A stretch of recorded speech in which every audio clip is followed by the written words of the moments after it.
Hello, everyone. Welcome to Into the Inklands.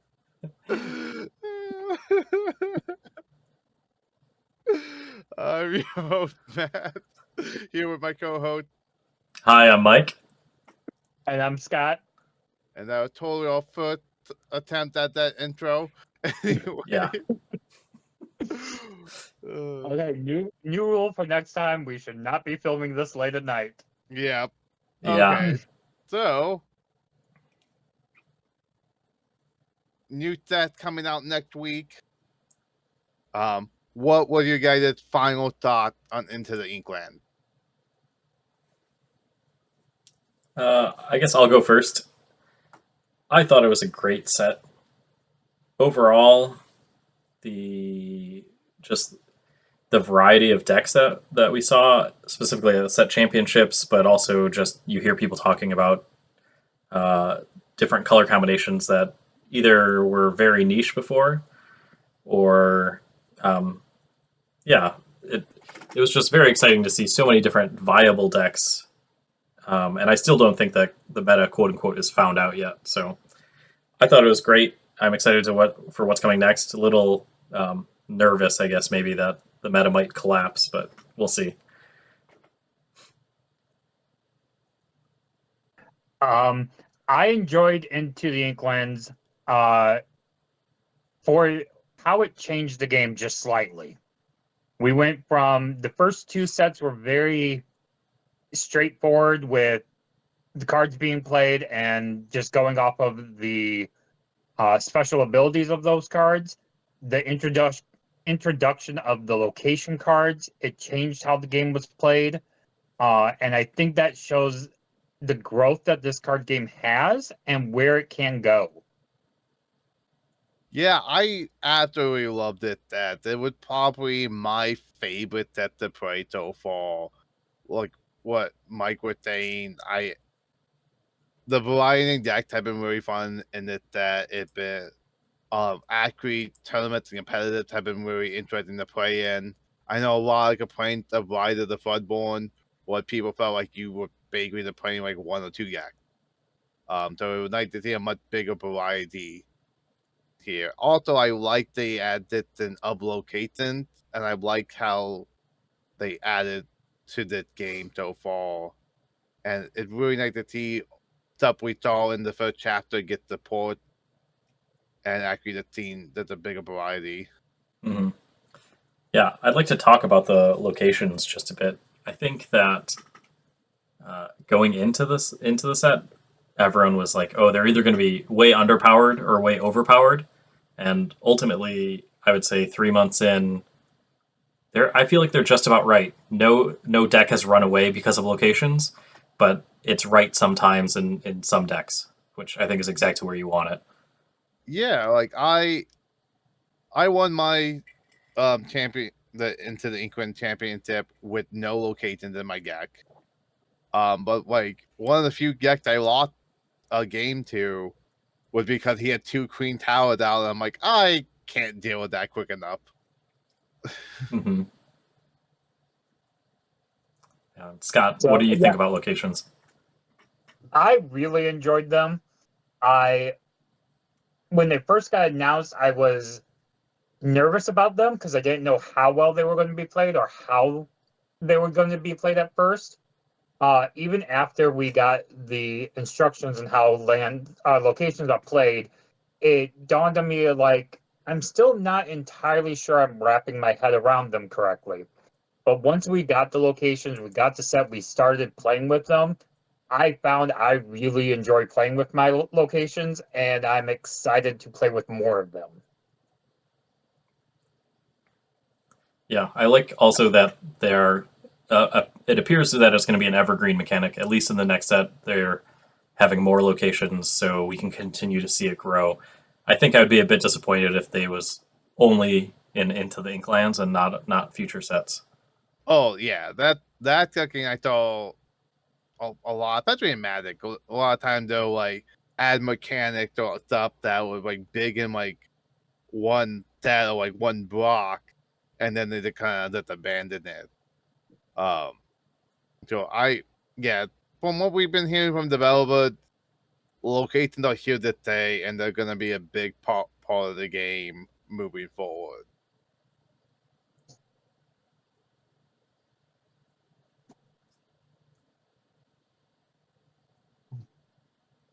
So, anything else anyone wanted to say about Into the Inklands before we dive into Ursula? Yes, that was a pun on words.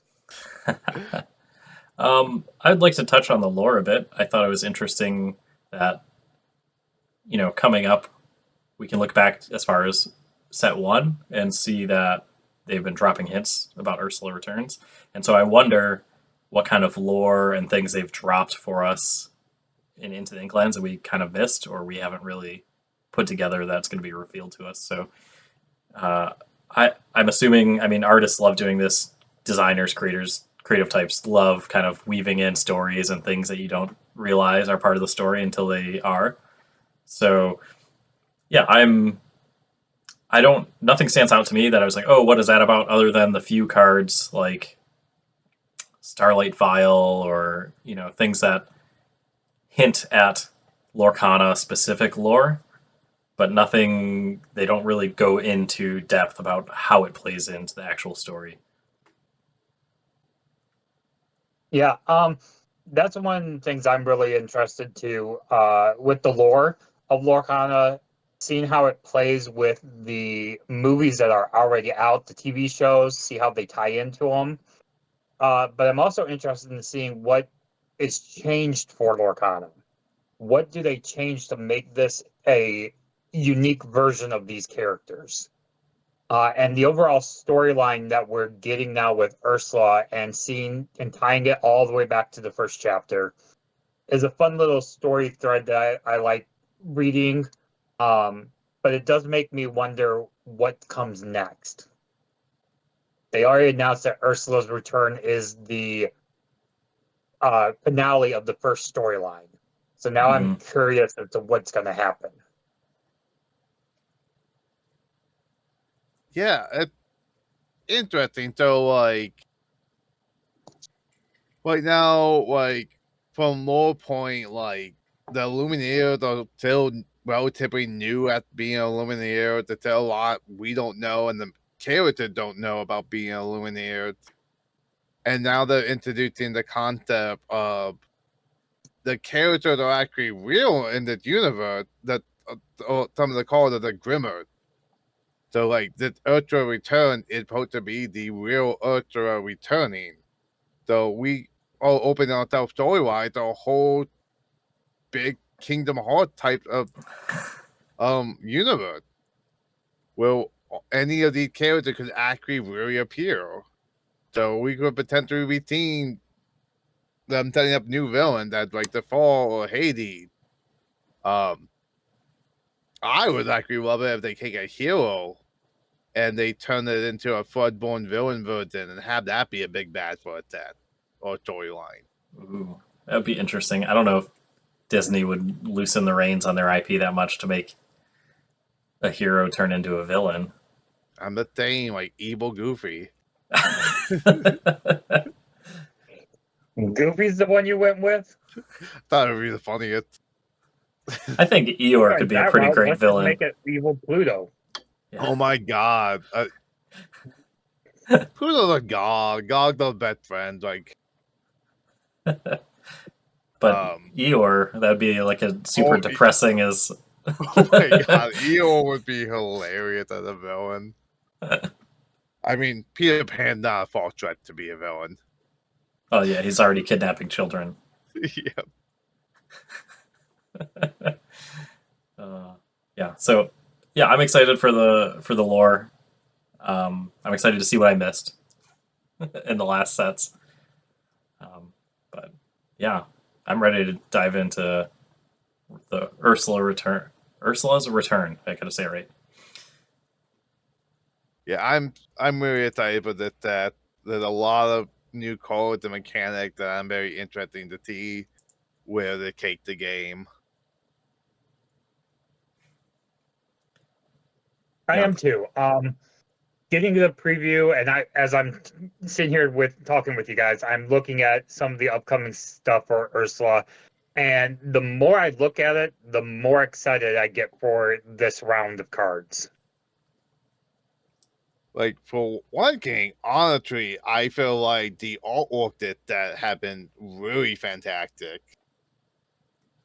Looking at a lot of the artwork on the characters, I call it like they're giving me. I don't know. I just feel like the artwork seems a little bit on average better than the last couple of sets, in my opinion. hmm I think I'm most excited for Encanto, just because I'm gonna totally give away what card is in my hand if I have any Encanto song in my hand. I've already been doing it for all of the Moana songs. When I have how far I'll go, I'm just like humming along. I was like, oh yeah, I probably shouldn't be singing that song in my head or out loud.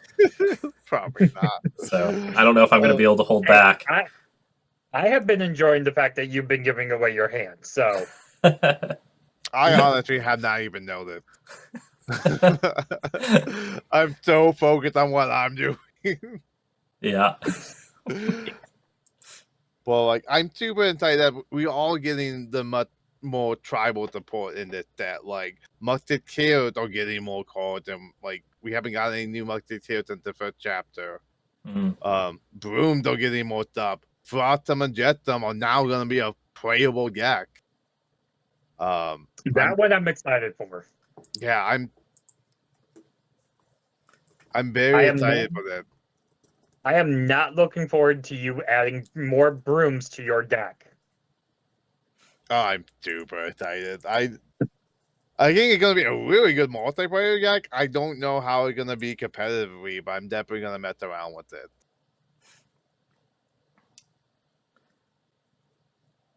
Yeah, I feel like tribal decks are they always seem underpowered until they're not, and then they're overpowered and everyone hates them.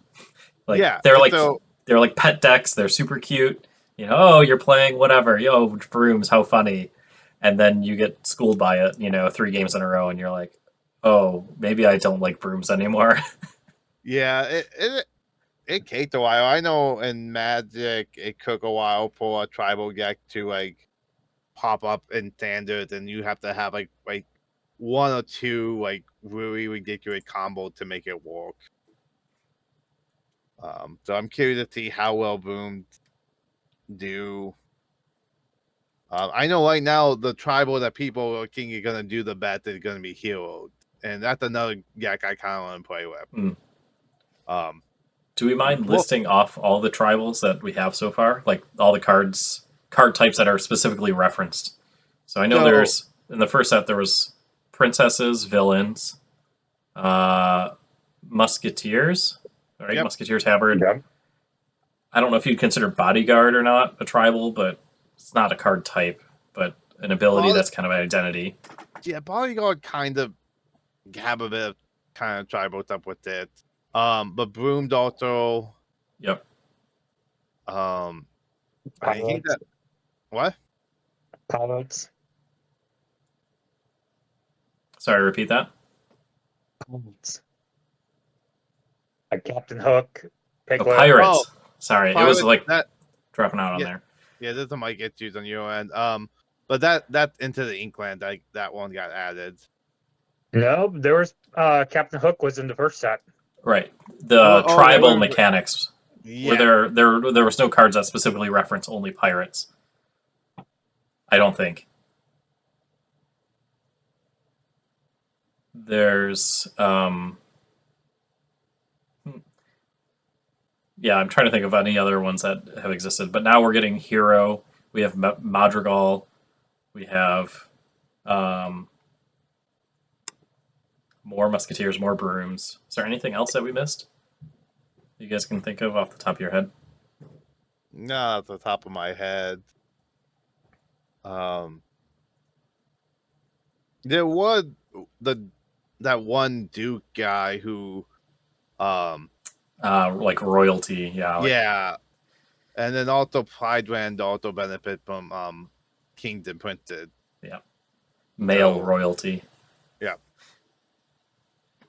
Okay. But honestly, I want to mess around with rocked out the new fill and like do the pride rent up and it to do a bunch of like low cost heroes and then play them with it and the pride rent and then the gain low every time I play a low cost hero. Hmm. Like Is that it seems to could be a really fun combo. now that one? Every time you play a hero card, you get one lore. Yeah, so Phil, no nonsense destructor.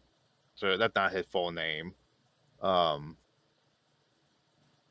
But yeah, whenever you play a hero, you gain one lore, and there's a lot of good one drop heroes in Amber and Teal.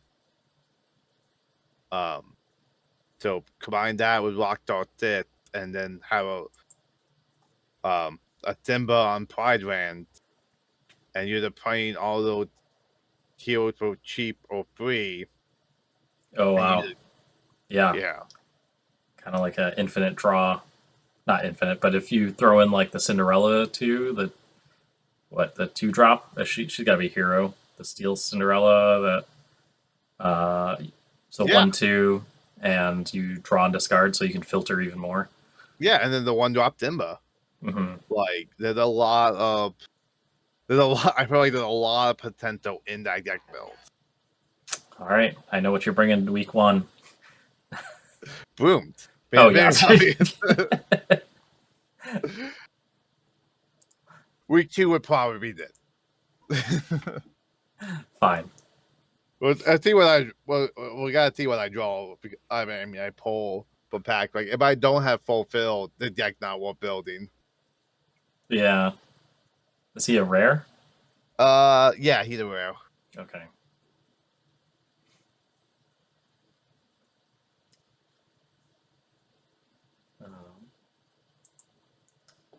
Yeah, are you guys doing any outside of our store? Are you doing anything related to a release? I know that other stores in the area have done some. They're talking about doing sealed.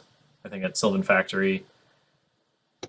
Yeah, the Sylvan Factory Shield I was thinking about doing, but that conflict with my work schedule too much, and I don't think I can call off. Mm. And that's my problem. I have to work opening weekend of the card, so I will be working all weekend, so I am missing it all. Mm. Yeah, I do think that though at least shout out to Sylvan Factory. It's not the first day. I think it's just like a Wednesday or something the following week. I want to say it's like the 22nd, but don't quote me on that. Look it up online yourself. Yeah, I know they were doing one on the Saturday after release, and that's the one I was looking at. But I'm teaching an archery class that day, and I don't think I can cancel on that. Since it's supposed to be the last session, the last class of the 4-week session. Can't teach them about Robin Hood. I Fair enough. could, but like I don't know if my boss would enjoy that. Yeah. Yeah, probably not.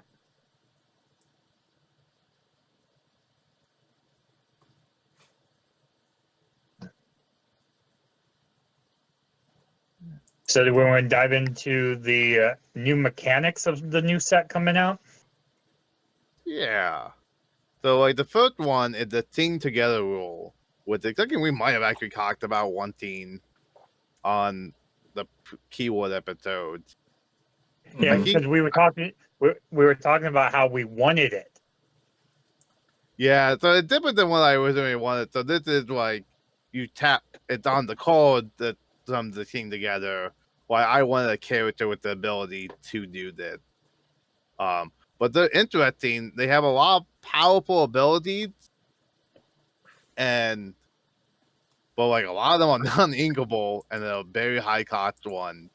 So you gotta hope you have enough characters on the field to play them, or you're either playing. Cause a lot of them I feel like have really good abilities, but I feel like you really want to take the long. You don't want to actually be paying the ink for them. Yeah, I think they definitely designed these cards that they only get sung. There's because looking at a bunch of the abilities is, yeah, they're definitely not something you want to pay the cost for. Yeah. Is there? I'm looking at the initial list. Was there only 6 that were released, or were there more? Yeah, the wannabe color. Okay, so each Yeah. one of each color. Every one is a rare. Looks like, or at least the ones that I'm. No. Oh, never mind. Pirate's Life is uncommon. Let's see. Dig a You Little get Deeper is three. uncommon, You and get the 3 Mob Song. uncommon and 3 rare. Okay, I like that they're not super rare or enchanted, just because it gets into more people's hands more quickly. But to be fair, I've had the hardest time getting play sets of uncommons, especially in the Yeah. first few weeks of the set. So it looked like the 2 that I think are gonna see the most play is Under the Sea and the second door to the right.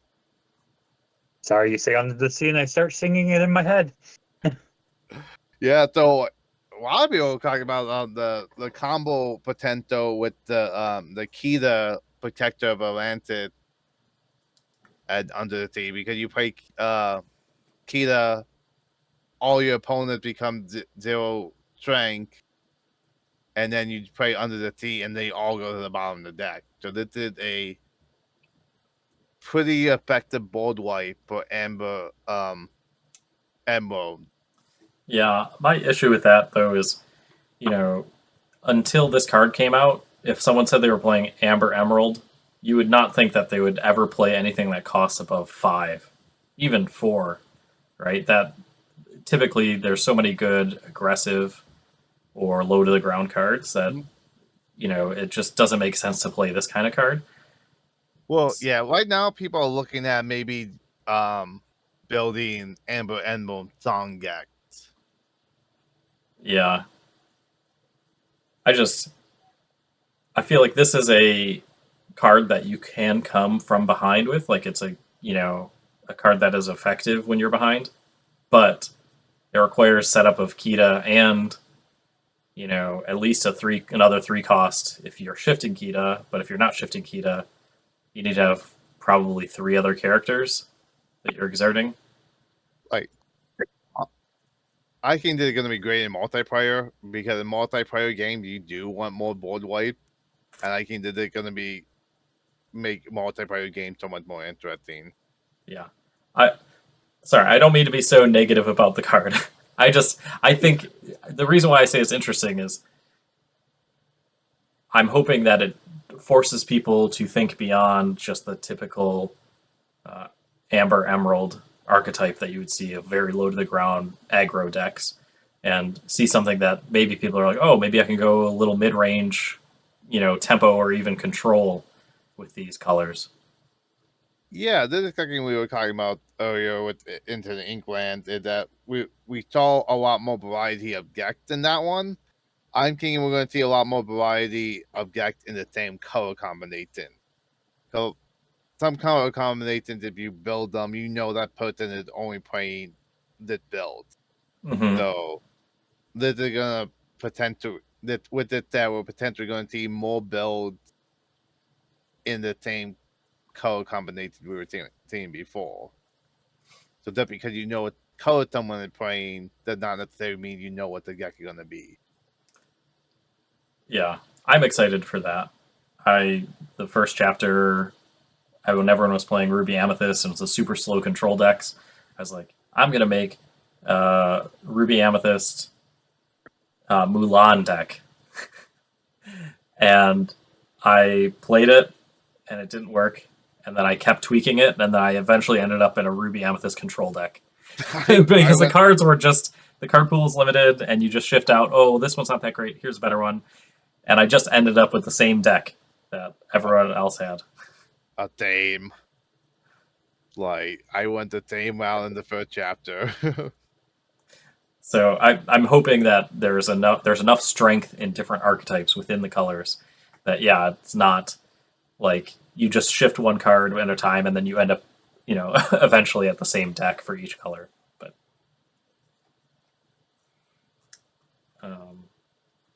so you guys don't think any of the other Sing Togethers would be that great? I'm looking at the Dig a Little Deeper. I guess it's because it's uninkable. It's the eight cost Sapphire Sing Together song. Look at the top 7 cards of your deck, put 2 into your hand, put the rest on the bottom of your deck in any order.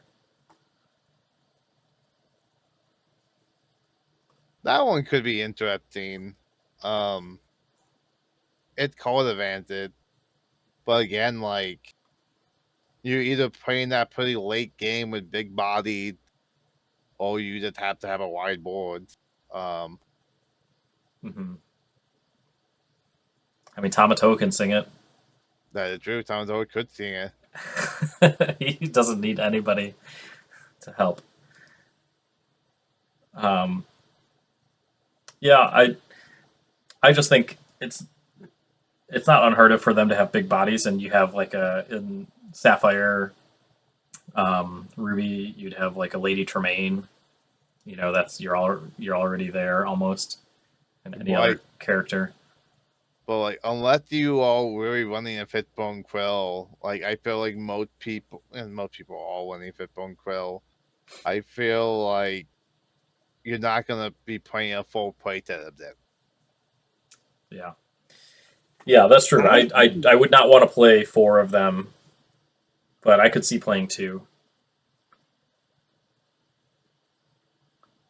What were you gonna say, Scott? I don't know if any of the Sing Together songs you're going to see people playing full playsets of. Look at the family that is inkable, and you grab 2 character cards from that. I think that one you potentially see a full playset of. And then I think depending on what, if people are running a default deck, I can see them running a full playset of second thought to the right.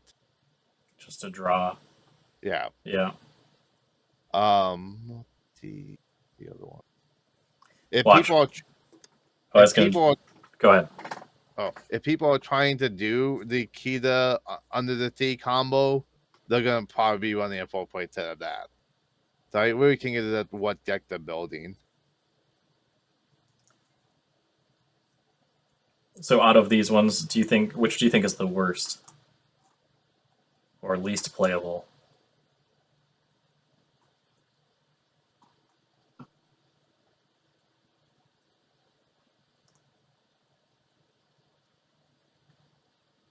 I think Mob Song is pretty awful. Yeah, that one it doesn't get feel around like, Ward, which is what Steel has a hard time with. I mean, the only way it has is if you have a big body Ward, Steel doesn't have anything to deal with it. This isn't helping. and also you're spending 10 ink to do pre-damage to 3 different characters. I feel like there's much more efficient ways you can do that. It's gonna cost you more cards, but Yeah. like, I feel it doesn't get doesn't affect wards. It doesn't affect locations with the knight, but I think the fact that it's pre-damage, I think honestly, I think they should have made it a more powerful grab your sword. Is what they should have did. Yeah, I think if you could choose the same one multiple times, it would be better. But I don't think you can from the wording. Yeah, you can't choose the same one multiple times.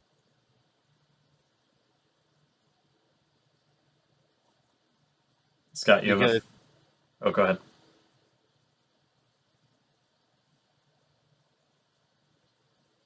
Well, while you guys were talking, I was looking up something because it dawned on me, based on these Sing Together songs, that there is the new rule that they have not revealed the rules on yet.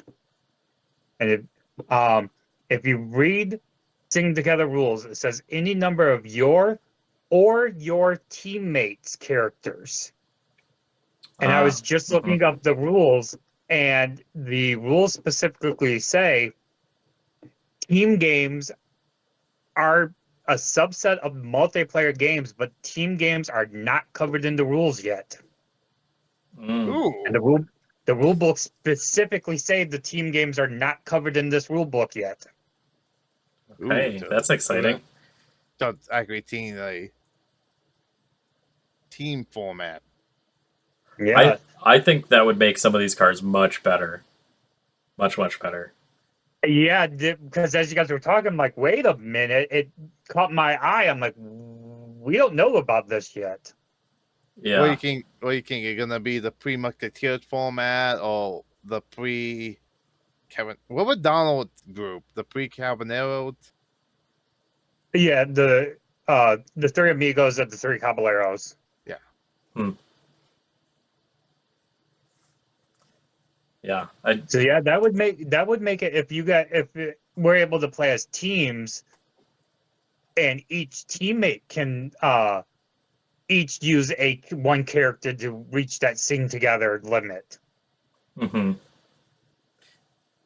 Just That hypothesizing.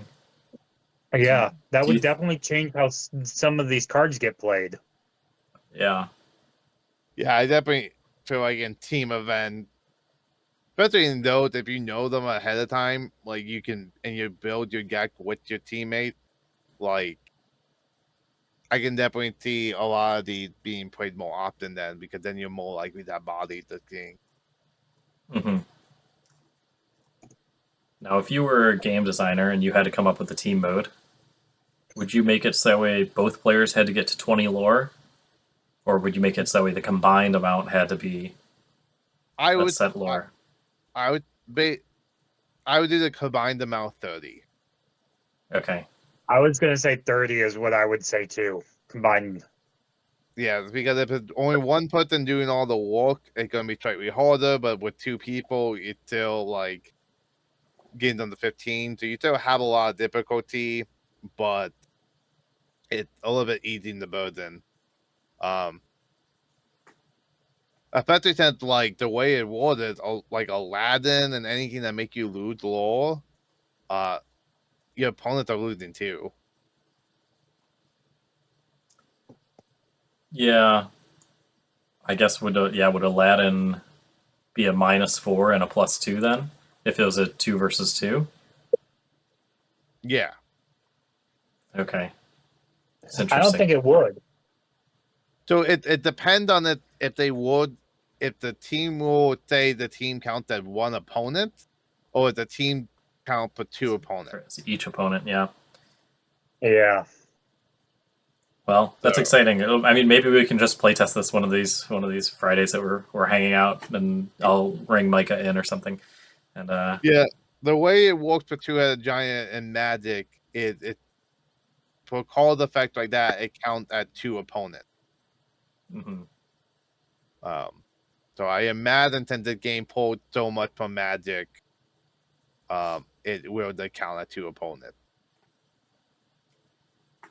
Well, that makes it a lot more interesting. Yeah. Thanks, Scott, for bringing up the team thing. I thought it was just for Ursula Return, the Lumineers quest thing. And No, it might be. Like I said, it's not covered in the rule book yet, so I'm Mhm. wondering if once we get the release of Ursula's Return, if they'll update the rule book with it. speaking of update, did you guys hear that the app is gonna be delayed on updating? They said potentially up to a month after release. No, that's No, I haven't heard a month. how I So learn all the cards. yeah, so when I was listening to the live stream of them doing the chaos release, where they Mhm. did release all the remaining cards on Discord, they mentioned that the app was gonna get delayed. And I don't know, and they might have said that like the kicking end of the month. Okay. But I mean, I'm glad if they're like fixing bugs or making it more useful or whatever else. Like, that's fine. In the grand scheme of things, I'm glad it's actually getting updated. yeah, And it sounds like that they're probably going to add features or do something else. Because if it was just adding cards and it takes them extra long, then maybe I'll be a little bit more worried. But hopefully it's updating for a Yeah. specific reason. yeah, I'm curious. They're doing a lot, and the banding, and I'm wondering if Ravenberg that have bitten off more than they realized all the time, because they have to have a lot of stuff going on this year. Not just card releases, but like they're hosting a lot of tournaments and stuff. Mm-hmm. So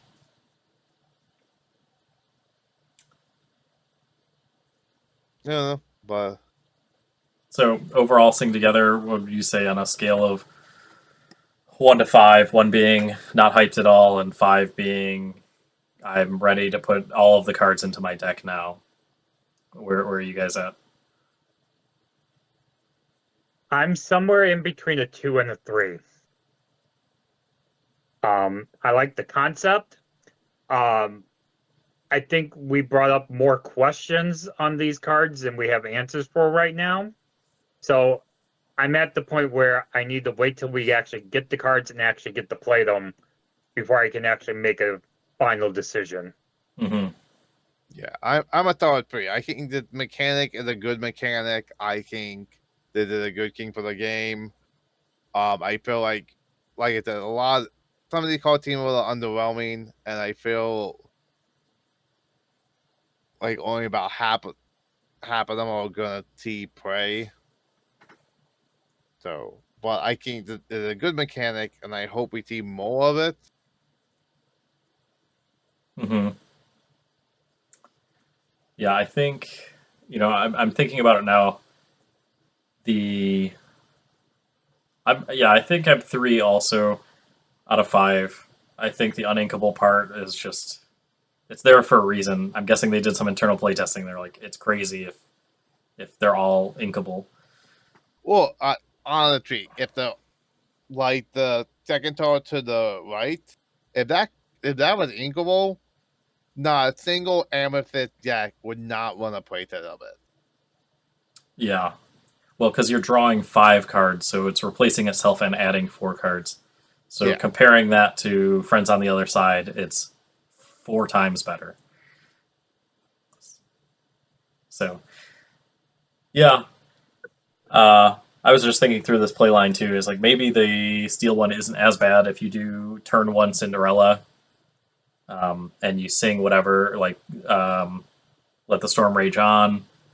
Turn 2, and you play a Smee, and then turn 3 you play Ariel. You got 10, right? That's a yep. singer 3, a 2, and a 5. And now there's no chance that they're wanting to play anything. So maybe 10 uninkable is the right cost for it, but I Yeah, mean I didn't. that's Yeah, I didn't think about that. Yeah, you could easily in a tail con deck get sing, that played about 10-4. yeah.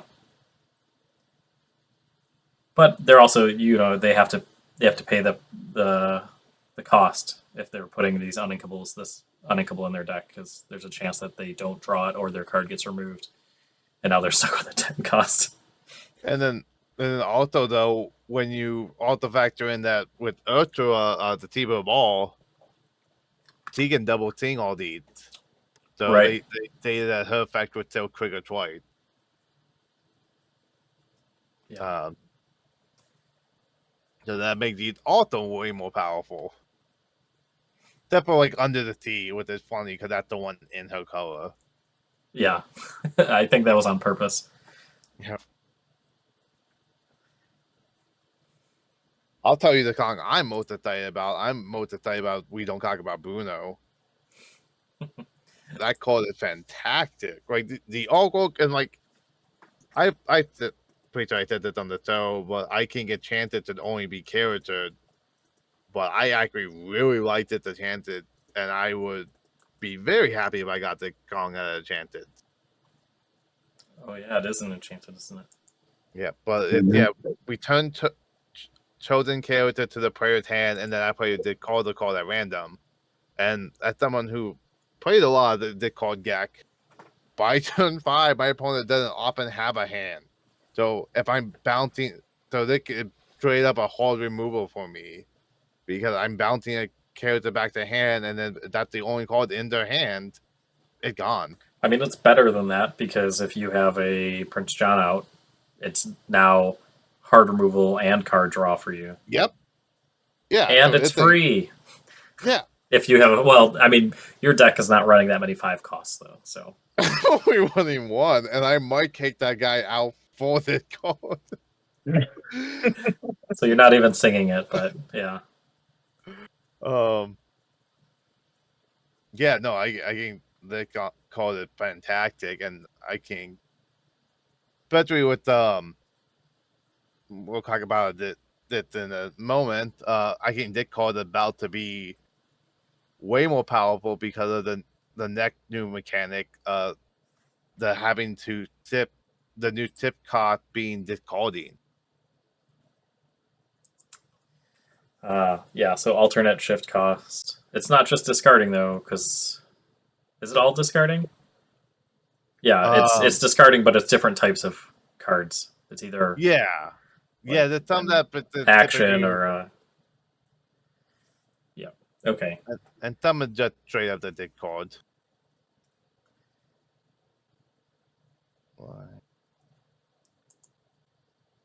So Diablo, the Emerald 3 cost uninkable 2/2 has shift, discard an action card. So you can discard an action card instead of paying anything to put it on top of another Diablo. Has evasive, and during each opponent's turn, whenever they draw a card, this character is exerted, you may draw a card. And then the Aladdin, the tip that they call the locating card. So okay, I actually have to look up that one because I don't remember. Yeah, it's Aladdin Brave Rescuer.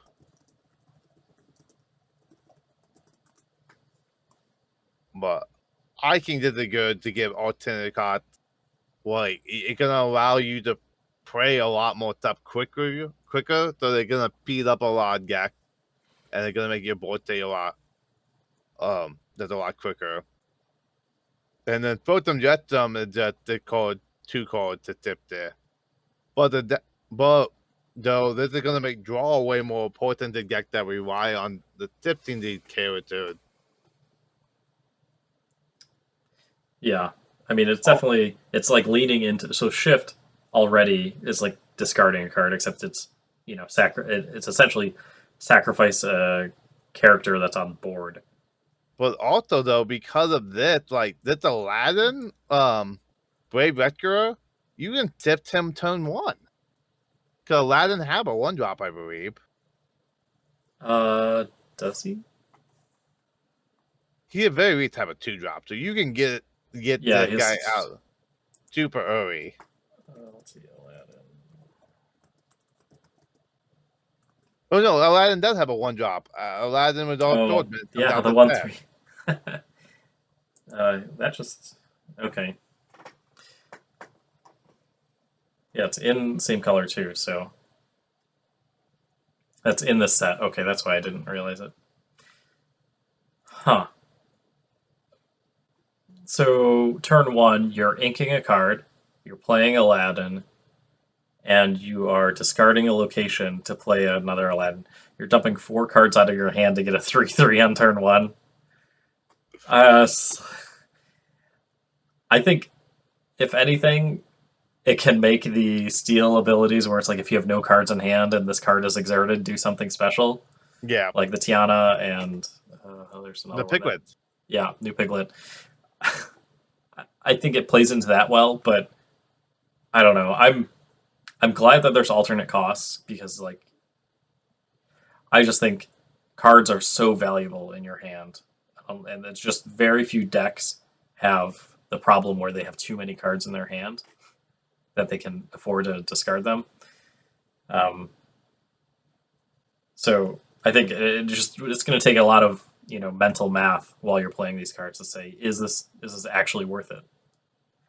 Like, it's worth it right now, but you're paying the cost of, like, every card that you discard, you have to be willing to say, yeah, that it was not going to be useful to me at any point. I mean, also, like, if you have, like, some uninkable that you're trying to get rid of. Oh, yeah, okay. I can see that. Yeah, it allows you to filter a little bit. Or use cards that were unusable anyway. Huh. Like, Photon and Jetsam, I can see, since they give each other abilities, I can see that's a good way to get rid of extra Photon and Jetsam you don't have. But there's a decent number of those are uninkable. Mm-hmm. So does this see Prince John rise in value even more? Yeah, Because no, your opponent Dick, discards and then you to shift and then you can just draw cards. well, like, that also the other way too is Bucky. A lot of people are talking about Bucky, so we're gonna see a lot of discords based around him. That because now, Emblem have a lot of cheap Floodborn with Diablo and with the Pegasus. You have a lot of Floodborn you can play turn 3. Okay. I think someone was talking about, like, so you play Diablo Maleficent by turn 1. You play Bucky turn 2. Turn 3, you play the Pegasus. I can get a 3. Let me double check that.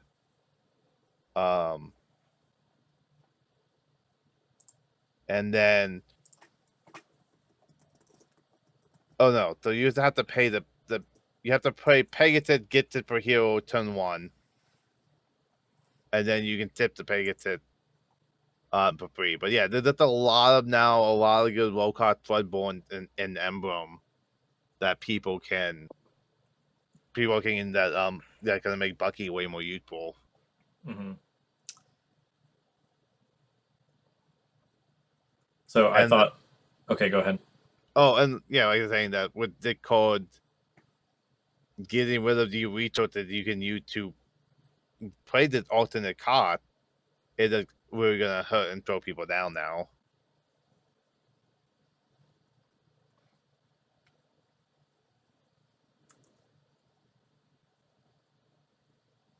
I really don't want to play against your discard deck now. Quick Wait, you aside. wanted to play against it before? Well, so quick aside, we played on Friday,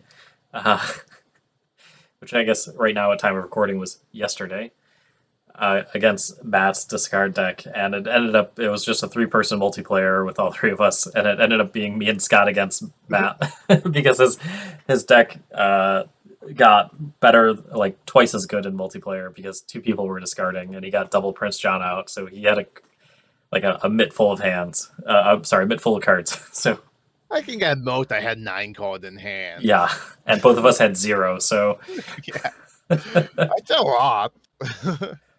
yeah, like as an aside to this aside, Scott and I now have firsthand experience of what a co-op mode against a boss would be like.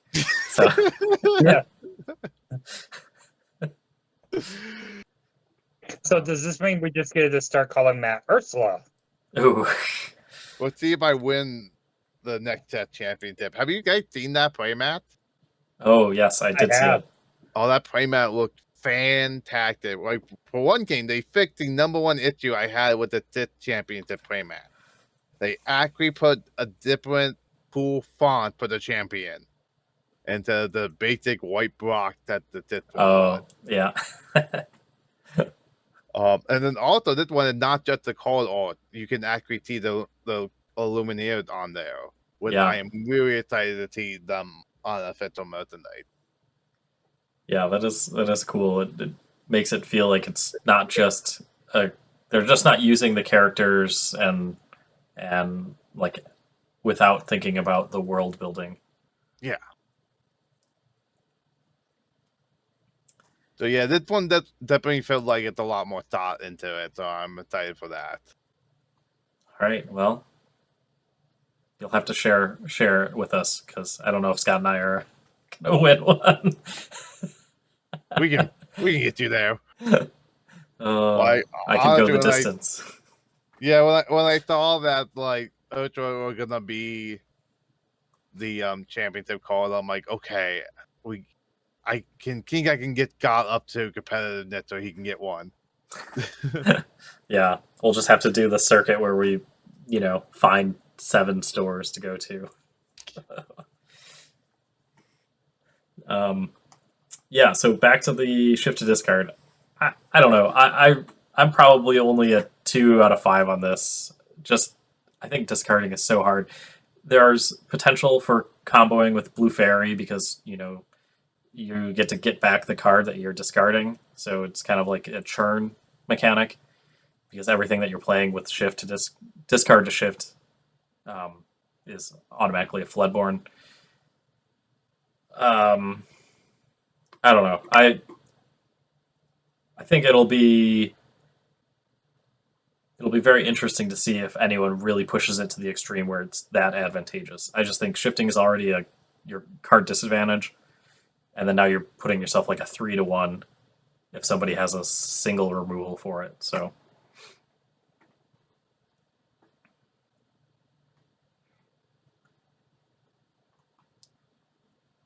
Yeah, I think it's a good concept. I don't none of the one we've seen Super Fall, I think is really gonna break it.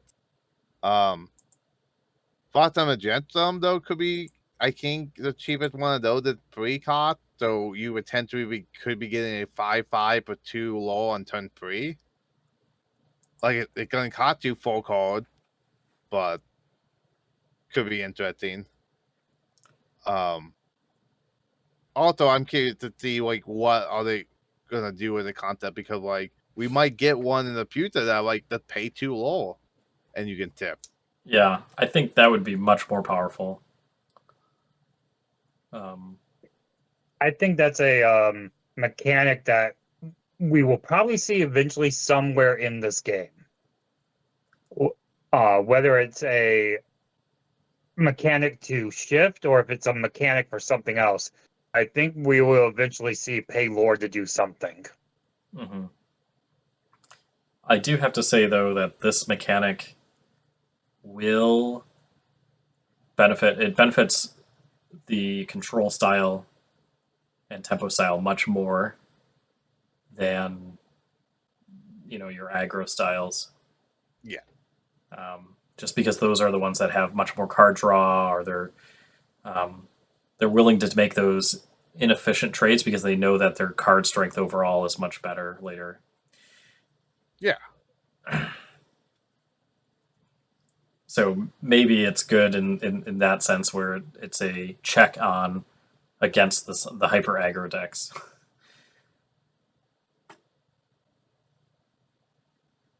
I can see that. Or it helps you get away from around Prince John because you discard your hand before they can even play Prince John.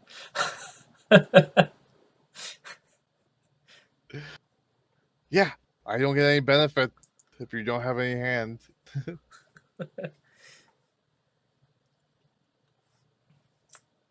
All right.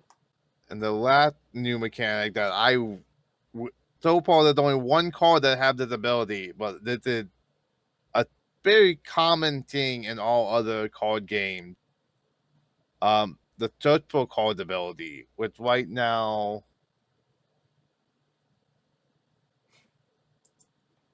how do you pronounce the grandma's name? So the Spanish version, I think of the card said Alma, but the Abuela is kind of like the. Sorry, Alma is actually I think her name. So Alma is a Spanish name. I don't know if they're going to translate it in English to be just Alma Madrigal.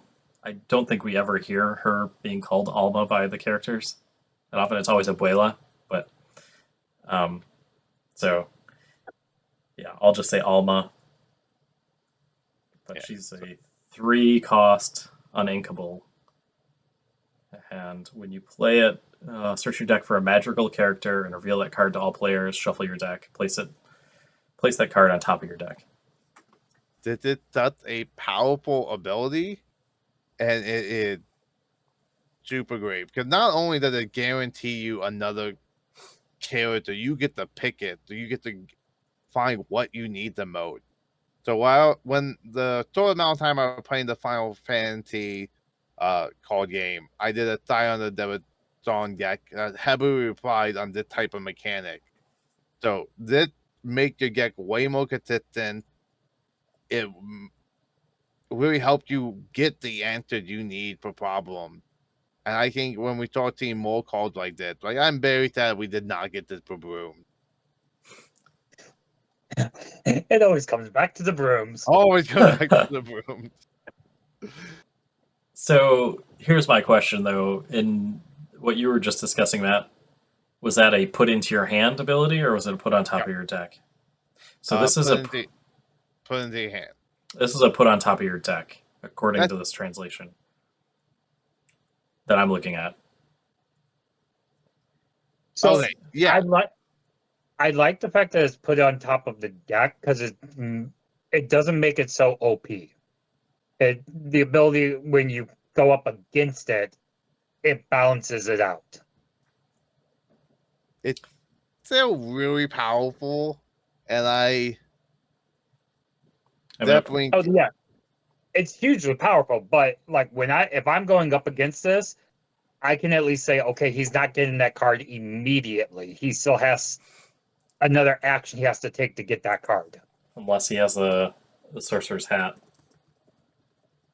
yeah. Also, Uh, like depending on what, but also the color combination for the monster, the magic gold, is amber amethyst. So you're gonna have way to draw.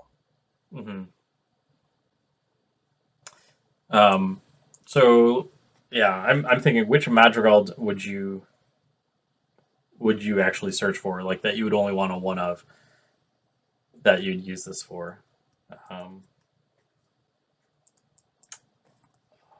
Well, honestly, when you combo this card with Bruno, so the undetected uncle, so you play her, you search for a magical, you put it on top of the deck, and then you adopt Bruno and name that card, you just gain 3 roll right there.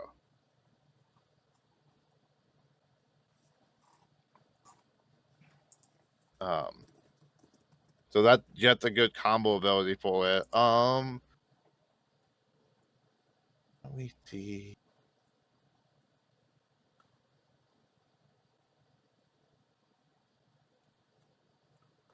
yeah, I could see that is actually pretty interesting. Um, I and he's evasive too. Isabella might be a good one. I guess so. What makes these cards, these search for specific cards, good? You know, in Magic they call them tutor cards. It's because you can find the exact answer that you need. So it allows you to play one ofs or two ofs of cards in your deck, but you play four of this Grandma Madrigal because you know that you can find the exact answer that you need the next turn. yeah, and Uh, there's a lot of magical, so this could be a way for you to actually get them all in the same deck without having to worry about it. yeah, you're not going to search for Antonio Madrigal with this. He's a 3/4 for 3 vanilla. I know I'm going to search for Augustin. He's a 1-drop 2/2 vanilla. Honestly, like the mom is probably one of the targets I might search for. The Giulietta, can teach that bakery a light with Pundle, and he can also draw, so he would also be a good one to get. I But like Isabella, Yeah, Golden Child. If mean, she's the first one to Isabella. quest this turn, she gets +3 lore. And whenever she quests, your other characters can't quest for the rest of this turn. So there's a downside to it, but you do get the extra lore out of her. Also, that's to get the guarantee you get Maribel out. That he Mhm. give them all extra lore. Okay, I can be sold on the Mirabelle just because it plays into that. Yeah, I think it is the putting on top of your deck is not as good. Obviously, like Scott said, it's not as OP as putting it into your hands, but um, But honestly, with the Bruno and the fact that there's a lot of good draw options in Amber or Amethyst, that I think you can, with the help from another card, you can get draw or benefit from having that character mhm. on top of your deck.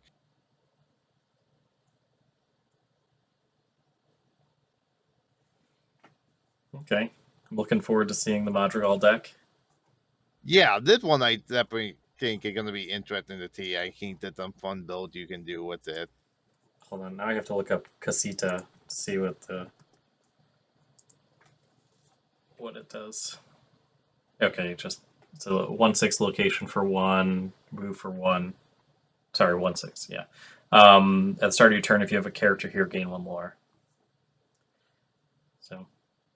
But yeah, I definitely think, honestly, I think heroes are going to be another deck. I feel like both of these solo decks, we're going to see a lot of people buy these decks and just upgrade them. I feel like these have a much better upgrade potential than what we've seen in a lot of the previous solo decks.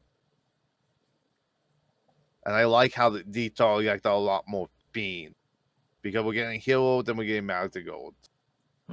Yeah, I haven't actually looked at the precons yet. So, do you have one that you're leaning towards over the other? Oh, Either of you? heroes. I feel like heroes is going to be it's already a very popular keyword.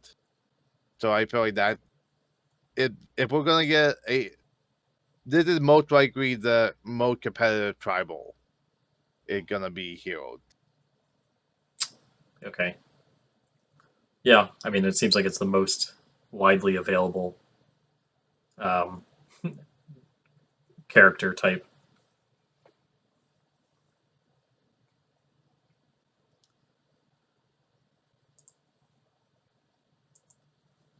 Yeah, I'm glad for each of these things. So the singing together, the discarding to shift, and the um, searching for a card. Like they didn't go all out on any of them, just in case something ends up being so broken.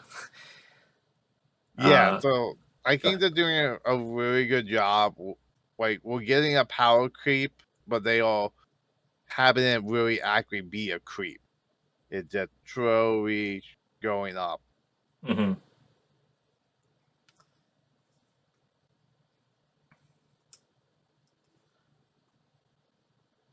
Okay. So before we wrap up, what card are you guys most excited for from the previews? That's a good question. Mm, I'm totally gonna just have recency bias because there's 200 cards and I've talked about like 7 of them recently. Um, I like the what is it the new Ariel? If you have more, so if you have more items than your opponent, it's a 6 cost on Inkable, I believe. If you have more items than your opponent, it gets up to 5 lore, or like so. I think it has 3 normally, and it gets 2 more lore. Oh my items are gonna be so good at that. Yeah, I mean they did introduce a way to banish all items, which is a little scary, but I mean with things like Tamatoa and Tamatoa, it's not, not as big of an issue. Let's see, Lorcana Ariel. Um,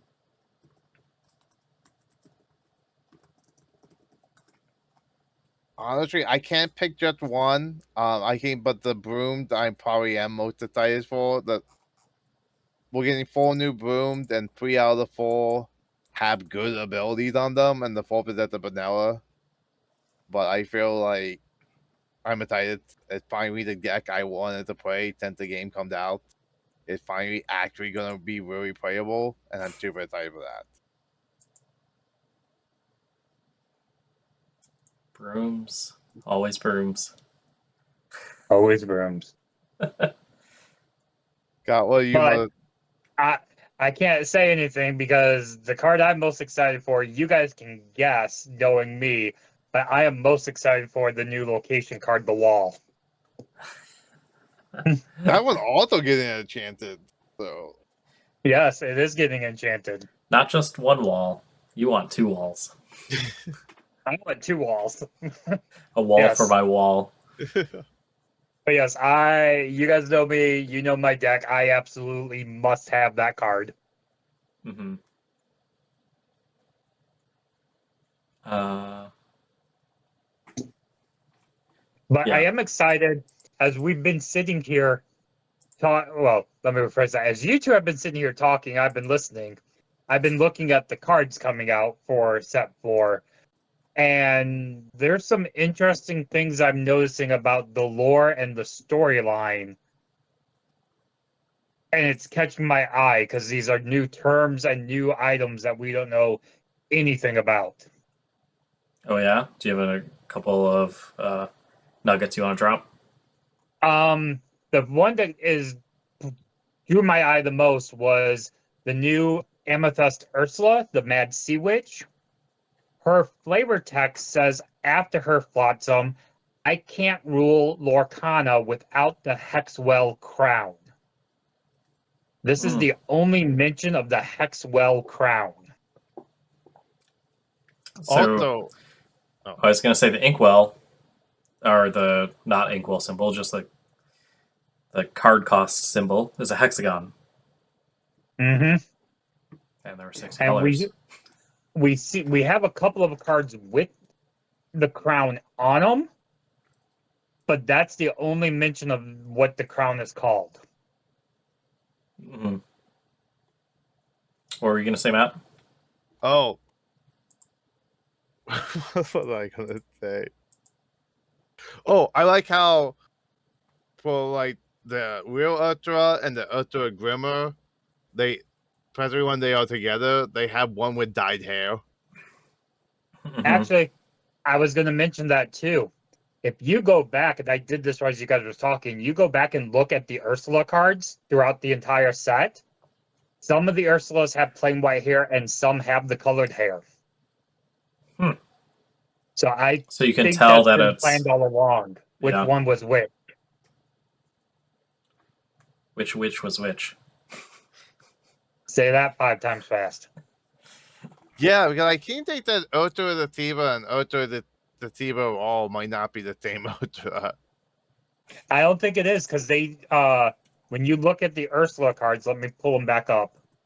So Ursula Power Hungry, Ursula let me see. Yeah, there's See Ursula Sea Witch. the Deceiver is the one with the white hair, and Deceiver of all is purple and green. Yeah. Interesting. It's funny, Ursula yeah. Sea Witch, yeah. And Like I didn't notice that until that card here in set 4 was revealed. this is, yeah. I think this is really cool. Like these little things that, like I said, I'm not a very creative type myself, engineering background, but I love when people who like design worlds and stuff like that and like leave these little tidbits for you to discover later. Yeah, I'm a huge sucker for like Easter eggs and foreshadowing and stuff like this. It's always great. The only thing I'm disappointed in for Ursula's Return is there are no cards that give us more rules of villainy on it. Ugh. I'm very sad about that. I mean, we could just start making up our own. What is it? we killed all the bloodline. We've no one for revenge. Oh, jeez. Well, It's getting that was dark quick. I was gonna say this is still supposed to be Disney. Banish all the bloodlines. There we go.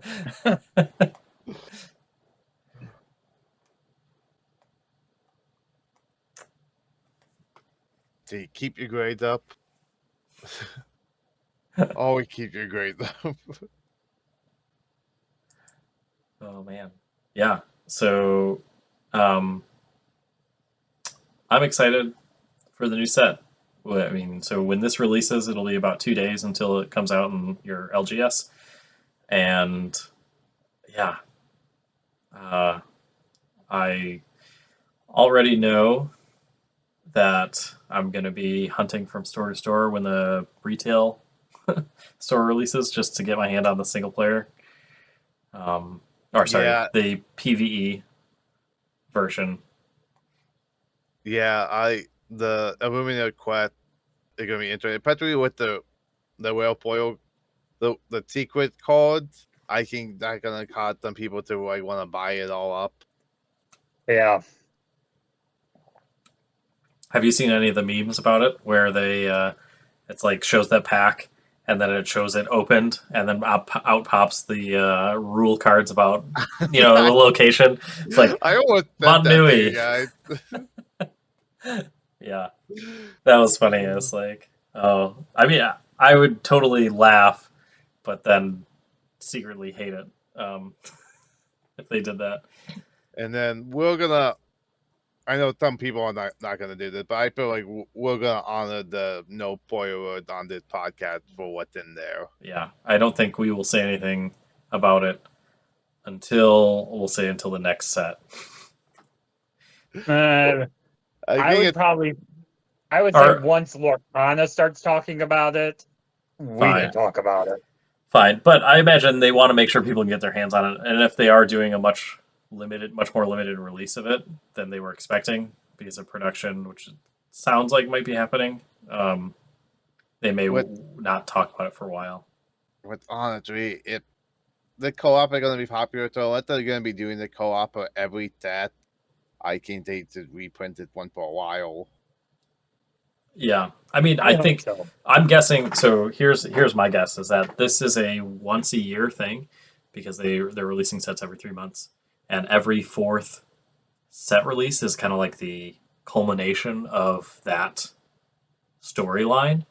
And so they're going to release this is the first three sets that come out are all like, you know, little seeds that they planted about the story. And this last one is going to be the one where most of the lore comes out in this PvE and everything else. So I'm guessing that's what it's going to be.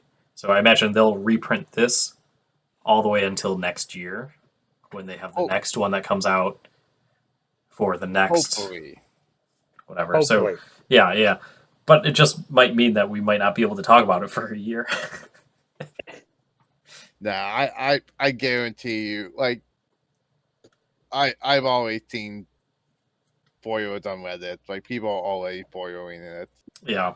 I think we'll have when we do talk about it, we'll have a very specific spoiler like warning. Don't ever listen to this unless you've already played through it. But yeah, I'm excited for it. It'd be interesting. I know that they're hyping it up. I just hope they didn't hype it up too much and then we'll be disappointed by what's in that pack or what's revealed in the story.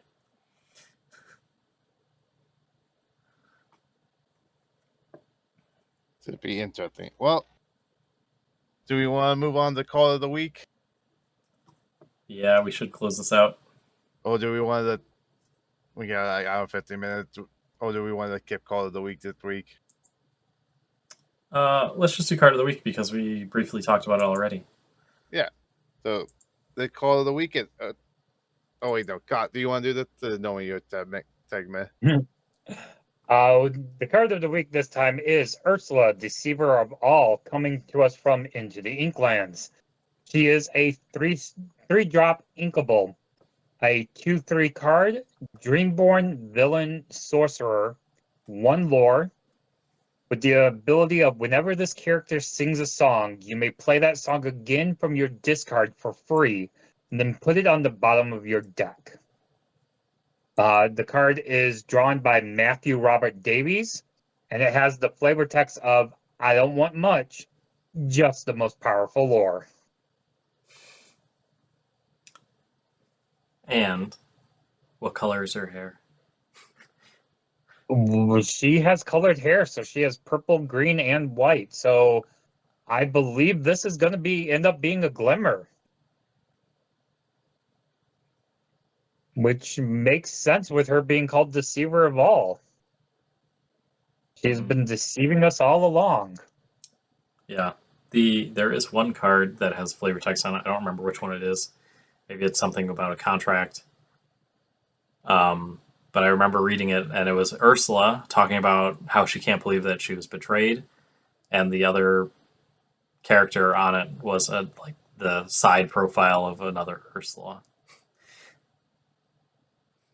Yeah, when we talk about the concept of the Grimmer and the real people being in the setting now, it gotta be really weird when you're just going about your day and then all of a sudden that like the person comes up with a giant tap and they're like woo, and then here's another version of you fighting you.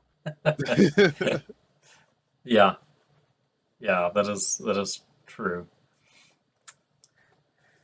Yeah, it'll be interesting to see how the story plays out for this. I think Ursula, Deceiver of all, clearly plays a very big part in this story. She has an entire Yeah, and entire set named after her. this is a fantastic call. Like pretty much most emblem decks are now running it, and the fact that you can get double your value of any song, it's great. Hmm.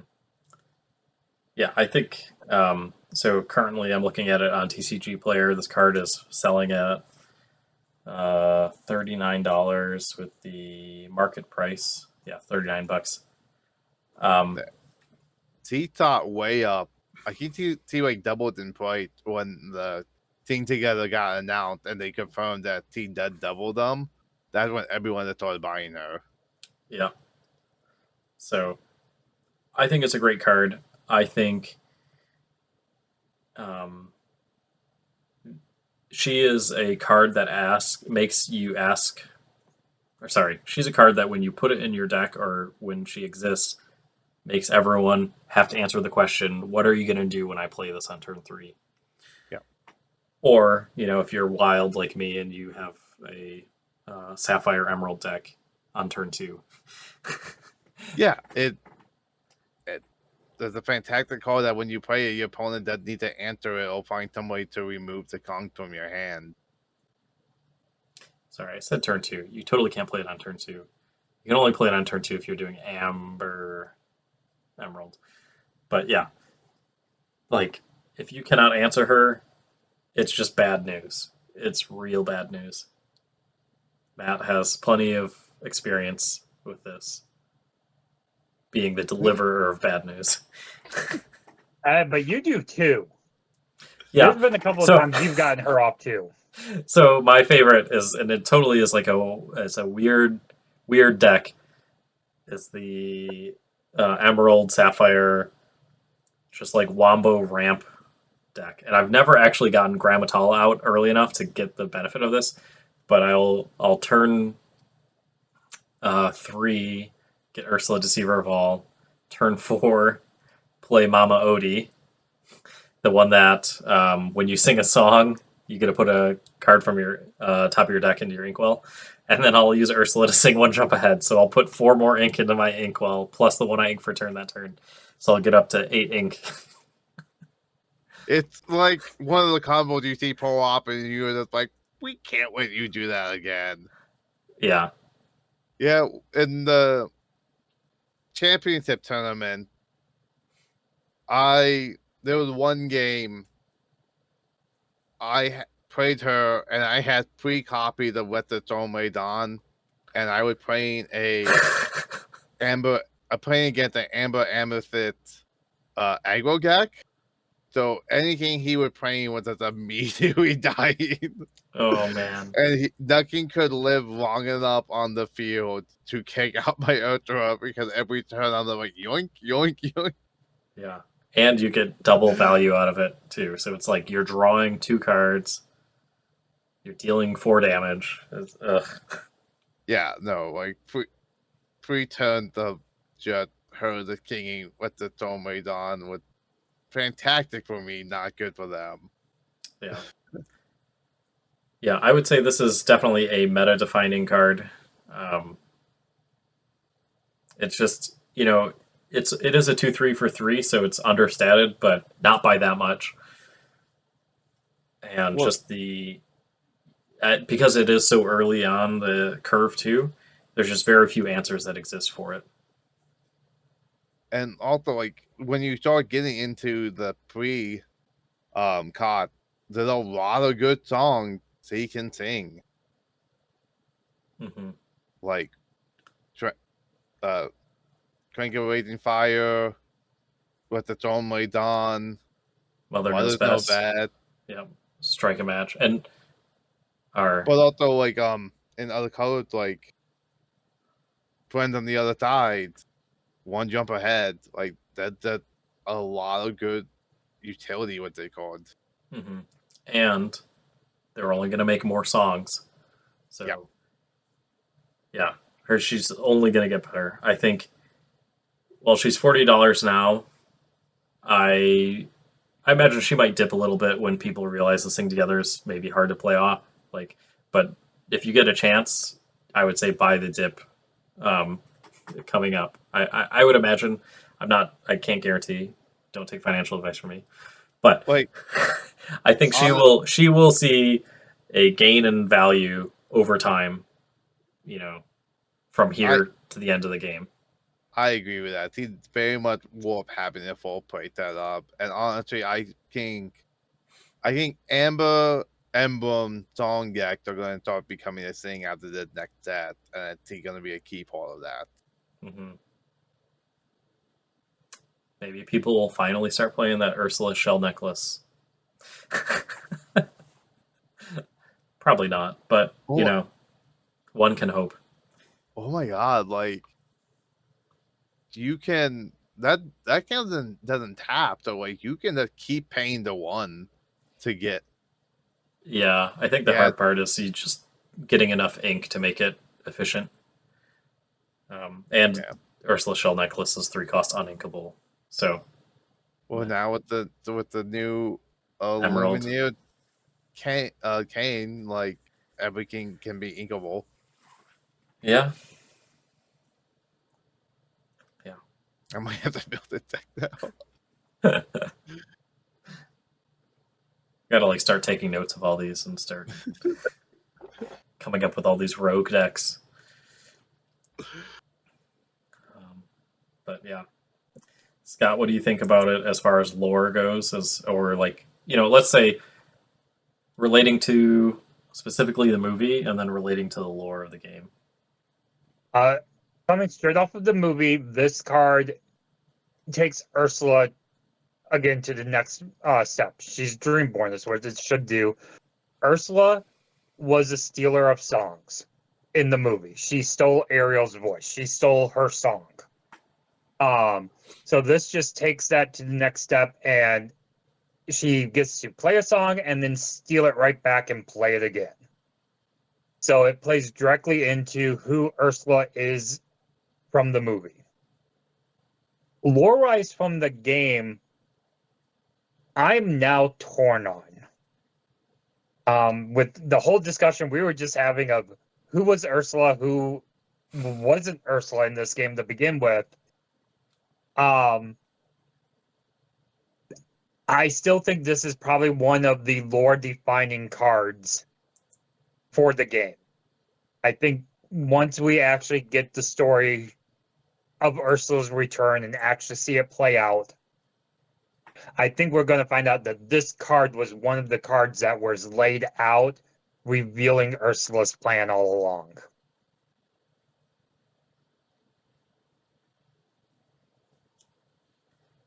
And I'm kind of sad we didn't get it until set 3, but I know why we didn't because of how powerful it is.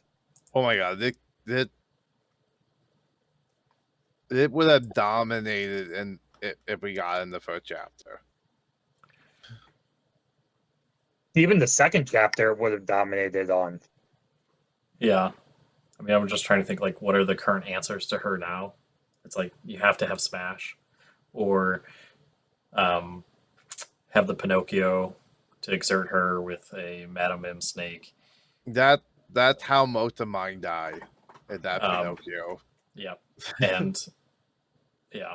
So if she was out in first chapter, there's just like, okay, well, everyone's just playing Steel to play Smash against her, and that's it. And like Tail Gong was really powerful in the first chapter. Yeah, so we probably would have saw the Emblem Dog deck in the first chapter. Mm-hmm. Yeah, I think there's still a lot of untapped potential for her. So I'm excited to see what new songs and new,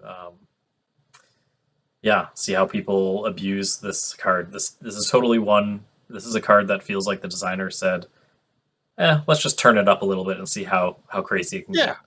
Yeah, there's definitely a power creep card, and I definitely feel like it's a card that like retain. Like you want to full play that the card, and you would want to hold on to it. I mean, she could have been uninkable. She probably could have cost 4. I think uninkable in 4, she would have been starting to be more unplayable. Well, But the fact, I think making her pre-caught was a good move because see it. Like you said, oh yeah, you hear a lot of good songs, but you don't hit Zeus, you don't hit. Yeah, you don't hit Zeus and you don't hit Grab Your Swords. Yeah, well, yeah, that's 5. Are there any other good 4 songs though? Not really yet. But yeah. So it's like one of those things that the designers had to say, okay, well, it has to be 3. I just don't know why she's inkable. Like also like she would be super broken if she was 5 caught. Yeah. Yeah. I mean, well, sing together, draw 10 cards. We'll see what happens. Just wait for some to whole new world you after you do that, though. It doesn't matter if she could sing a whole new world. Oh wait, they call draw the 7 and they call the draw 7 more. Yeah. Oh, jeez. That would be wild. Yeah. Then my mill deck would actually have a chance of winning. All right. Well, thank you guys for joining us for tonight. It's been a real pleasure. We're excited to have our first video episode out. Don't forget to please follow us on YouTube, like our videos, leave comments on Spotify, positive reviews. It will really help us reach a wider audience. And remember, adventure awaits.